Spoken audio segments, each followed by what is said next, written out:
ప్రకాశం barrage దగ్గర ఉద్రిక్తత చోటు చేసుకుంది. సాగునీటి ప్రాజెక్టుల్లో అవినీతిని నిరూపిస్తానంటూ ప్రకాశం బ్యారేజ్ కి బయలుదేరిన ఉండవల్లి అరుణ్ కుమార్ ను పోలీసులు అడ్డుకొని అరెస్ట్ చేశారు. కొద్దిసేపటి క్రితమే గోరంట్ల బుచ్చయ్య చౌదరి కూడా అక్కడికి చేరుకున్నారు. దీంతో పోలీసులు బుచ్చయ్య చౌదరిని కూడా అడ్డుకున్నారు. మా ప్రతినిధి అశోక్ మరిన్ని వివరాలు అందిస్తారు.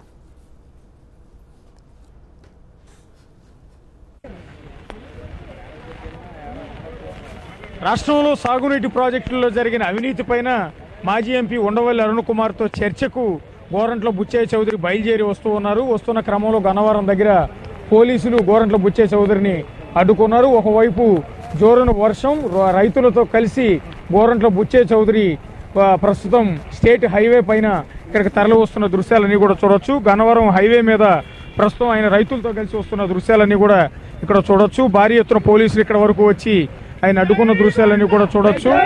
ఇటు రైతులందరూ కూడా పెద్ద ఎత్తున గోరంట్ల బుచ్చయ్య చౌదరికి అనుకూలంగా నినాదాలు చేస్తున్నారు. దీంతో హైవే పైన పెద్ద ఎత్తున ట్రాఫిక్ జామ్ కూడా అయిపోయిన దృశ్యాలన్నీ చూడొచ్చు.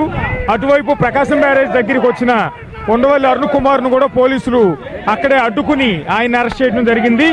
ప్రకాశం బ్యారేజ్ పైన చర్చకు సవాళ్లు ప్రతి సవాళ్లకు ఎవరికి అనుమతి లేదని కూడా పోలీసులు ముందస్తుగానే తేల్చి చెప్పారు. ప్రస్తుతం గన్నవరం దగ్గర జాతీయ రహదారి పైన గోరంట్ల బుచ్చయ్య చౌదరిని ఆయన వాహనాలను వెంట వచ్చిన రైతులందరినీ కూడా అడ్డుకున్నారు. దీంతో కొంత పరిస్థితి ఉద్రిక్తంగా మారింది. ఇటు పోలీసులను నిలిచిపోయిన వాహనాలన్నింటినీ కూడా మనం ఒకసారి చూడొచ్చు. పెద్ద ఎత్తున ట్రాఫిక్ జామ్ అయిన దృశ్యాలన్నింటినీ కూడా మనం ఇక్కడ ఒకసారి దృశ్యాల్లో చూస్తూ ఉన్నాము. ఏ నిమిషమైనా కూడా గోరంట్ల బుచ్చయ్య చౌదరిని వెనక్కి పంపిస్తారా, అరెస్ట్ చేస్తారా అన్నది చూడాల్సి ఉంటుంది. ప్రస్తుతం అయితే కొంత పరిస్థితి ఉద్రిక్తంగా మారింది. గోరంట్ల బుచ్చయ్య చౌదరికి అనుకూలంగా ఇటు కార్యకర్తలందరూ కూడా పెద్ద ఎత్తున నినాదాలు చేస్తున్న దృశ్యాలన్నీ కూడా ఇక్కడ మనం చూస్తున్నాము.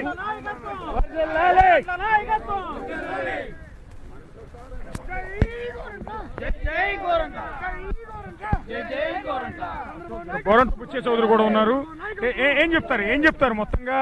ఉండవల్లి మీతో చర్చకు సవాలన్నారు అన్నట్టుగానే ప్రకాశం బ్యారేజ్ దగ్గరికి వచ్చారు. సాగునీటి ప్రాజెక్టుల్లో పెద్ద ఎత్తున అవినీతి జరిగింది అనేది ఆయన చేసిన ప్రధానమైన ఆరోపణ.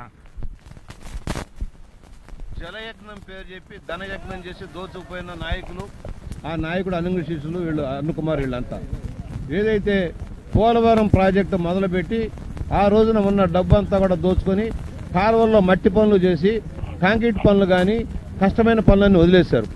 ఆ రోజున కనీసం 1200 కోట్ల రూపాయలు మెయిన్ ప్రాజెక్టు, కానీ కనీసం 10 కోట్ల పని కూడా చేయకుండా డబ్బంతా కూడా దోపిడీ అయిపోయింది.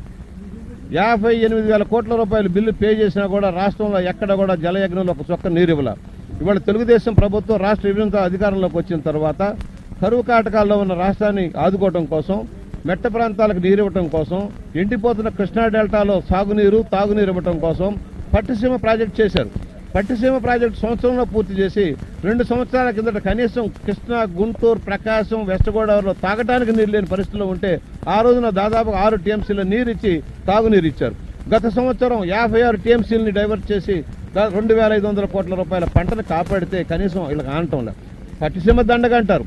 దాంట్లో బాగా తినటం నేర్చుకున్న వాళ్ళు, దోపిడీ చేసిన వాళ్ళు. ఇవాళ ముఖ్యమంత్రి గారు పోలవరం మీద పట్టిసీమ ప్రత్యేక దృష్టి పెట్టి ఇవాళ కేంద్రాన్ని జాతీయ ప్రాజెక్టుగా ఒప్పించడమే కాకుండా అక్కడి నుంచి నిధులు వచ్చినా రాకపోయినా భారీగా కార్యక్రమం చేసుకుని ముందుకు వెళ్తా ఉంటే ఇది దండగని చెప్తా ఉంటాం దురదృష్టం. కృష్ణా జిల్లాలో కనీసం కళ్ళుండి చూస్తే ఈ పక్కన ఇక్కడ నుంచి గన్నవరం, కంకిపాడు, గుడివాడ ఈ ప్రాంతాల్లో తిరుగు నాట్లు అయిపోతున్నాయి.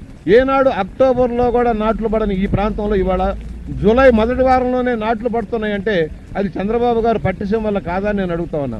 కనీసం కృష్ణా అప్పర్ ప్రాజెక్టుల వల్ల మనం ఎంత నష్టపోతున్నాం. పైన నారాయణపూర్ కానీ ఆల్మట్టి కానీ కనీసం నిండల 136 టీఎంసీల కెపాసిటీ ఉన్న ఆల్మట్టిలో 40 టీఎంసీలు రాలా. నారాయణపూర్లో 36 టీఎంసీలకి 6 టీఎంసీలు వచ్చినాయి. జోరాల 10 టీఎంసీ, శ్రీశైలం 216 టీఎంసీ, అలాగే శ్రీశైలం 300, నాగార్జున 320 టీఎంసీ. ఇవన్నీ నిండుకుంటూ పులిచింతలు దాటి కృష్ణా డెల్టాకి అక్టోబర్ లాగా నీళ్లు రాకపోతే సీజన్ మారిపోయి దిగుబడులు పడిపోతూ ఉంటే మరి ఈ రోజున పట్టిసీమ దండకని ఎలా చెబుతున్నామని ప్రశ్నించడం కోసం నేను వచ్చాను. తప్పు చేసింది, దోపిడీ చేసింది మీరు, మీ నాయకుడు. ఆ నాయకుడు సహచరుడుగా నువ్వు ఆయన పార్టీయో బయట పార్టీ మాకు తెలియదు, కానీ ఇవాళ మీరు దండగ చేస్తా ఉన్నారు. మేము క్లియర్గా చెబుతున్నాం, మేము పట్టిసీమ వలన మేలు జరిగింది చెప్పడం కోసం వచ్చాను, పర్మిషన్ లేదు. ఓకే, మమ్మల్ని ఇక్కడ ఆపాల్సిన అవసరం లేదని మాత్రం పోలీస్ డిపార్ట్మెంట్ చెబుతున్నాం. సిటీకి వెళ్తాం. పోలీసులు ఇక్కడికి చేరుకున్నారు. ప్రస్తుతం అనుమతి లేదు కాబట్టి వెనుతిరగాలని పోలీసులు వచ్చి గోరంట్ల బుచ్చే చౌదరితో మాట్లాడుతున్న దృశ్యాలు మనం ఒకసారి ఇక్కడ చూస్తున్నాం. ఇప్పుడే పోలీసులు వచ్చి గోరంట్ల బుచ్చే చౌదరి వెనక్కి వెళ్ళిపోవాలని విజ్ఞప్తి చేస్తున్న దృశ్యాలు కూడా మనం ఒకసారి అక్కడ గమనించవచ్చు. మొత్తంగా ఒక ఉద్రిక్తమైన పరిస్థితి అయితే ఇక్కడ కనిపిస్తుంది. ఎట్టి పరిస్థితుల్లో కూడా గోరంట్ల బుచ్చే చౌదరిని ప్రకాశం బ్యారేజ్ దగ్గరికి వెళ్లకుండా గన్నవరం దగ్గరే అడ్డుకున్న దృశ్యాలు అయితే మనం చూస్తున్నాం. చాలా పెద్ద ఎత్తున ట్రాఫిక్ జామ్ కూడా అయింది. ఒకవైపు జోరున కుండపోతలాగా భారీ వర్షం కూడా ఇక్కడ కురుస్తోంది. జోరున వర్షంలో కూడా ఇటు రాజమండ్రి నుంచి గోరంట్ల బుచ్చే చౌదరికి మద్దతుగా వచ్చిన రైతులు కూడా జోరున వర్షంలో తడుస్తూనే అదేవిధంగా తమ ఆందోళనను కొనసాగిస్తూ ఉన్నారు. Over to studio. Undavalli Gorantla సవాళ్లు, ప్రతి సవాళ్లతో ప్రకాశం బ్యారేజ్ దగ్గర ఉద్రిక్తత చోటు చేసుకుంది. విజయవాడ గన్నవరం వద్ద గోరంట్ల బుచ్చయ్య చౌదరిని పోలీసులు అడ్డుకున్నారు. అంతకు ముందు ఉండవల్లి అక్కడికి చేరుకోవడంతో పోలీసులు అనుమతి లేదంటూ ఉండవల్లిని అరెస్ట్ చేసి అక్కడి నుండి తరలించారు. ఆ తర్వాత గోరంట్ల బుచ్చయ్య చౌదరి అక్కడికి చేరుకున్న పోలీసులు వెంటనే అక్కడ అడ్డుకున్నారు. గోరంట్లను అడ్డుకోవడంతో గన్నవరం వద్ద ట్రాఫిక్ భారీగా నిలిచిపోయింది. గోరంట్లకు మద్దతుగా జాతీయ రహదారిపై రైతులు ఆందోళన చేపట్టారు.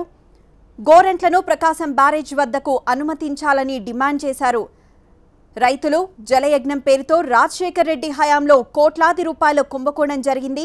టీడీపీ అధికారంలోకి వచ్చాక అనేక ప్రాజెక్టులు చేపట్టింది. పట్టిసీమ వల్ల లక్షలాది ఎకరాలకు సాగునీరు అందిస్తే ఉండవల్లి ఆ ప్రాజెక్టు వృధా అంటూ తప్పుడు వ్యాఖ్యలు చేస్తున్నారు అంటూ అక్టోబర్లో కానీ నీరు రాని కృష్ణా డెల్టాలో జూన్లోనే నీరు వచ్చిందంటే అది పట్టిసీమ వల్లే, పట్టిసీమ వల్ల అందించామంటూ గోరంట్ల బుచ్చయ్య చౌదరి అంటున్నారు.